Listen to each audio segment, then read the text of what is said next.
Yes, তাসকিনের অগ্নিজোড়া বোলিংয়ের পর এনামুলের batting তাণ্ডবে ঢাকা ক্যাপিটালসকে 7 উইকেট হারিয়ে বিপিএল এ প্রথম জয় দেখা পেল রাজশাহী কিংস।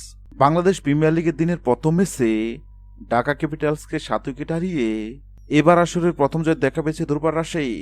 শুরুতে বলাতে 7 উইকেট তুলেছিলেন তাসকিন আহমেদ, ব্যাটিংয়ে ঝড় তুলেছিলেন এনামূলক বিজয় এবং বায়েন বাল্ব। জোড়া 50 সুবাদে জয়ের বন্দরে পৌঁছে যায় রাজশাহী।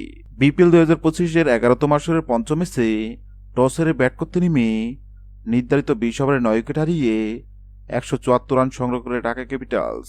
ঢাকা ক্যাপিটালসের ওই সর্বোচ্চ সাদত হোসেন দীপু 41 বল মোকাবেলায় 50 রান করেন, হাকান 4টি চার। এছাড়া স্টিভেন 29 বল মোকাবেলায় 46 রান করেন, হাকান 6টি চার এবং 2টি ছক্কা। 175 রানের লক্ষ্যে ব্যাট করতে নেমে 18.1 ওভারে 3 উইকেট হারিয়ে জয়ের লক্ষ্যে পৌঁছে যায় রাজশাহী।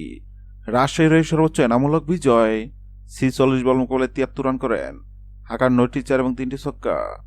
এছাড়া বায়েন বাল্ব 33 বল মোকাবেলায় 55 রান করেন, হাকান 5টি চার এবং 3টি ছক্কা। হ্যালো বন্ধুরা, আজকের ম্যাচে এনামুলের ব্যাটিং এবং তাসকিনের বোলিং আপনার কাছে কেমন লেগেছে অবশ্যই কমেন্ট করে জানাবেন। ভিডিওটি ভালো লাগলে লাইক দিবেন এবং সাবস্ক্রাইব আমাদের চ্যানেলের সঙ্গে থাকবেন। ভিডিওটি দেখার জন্য আপনাকে অসংখ্য ধন্যবাদ।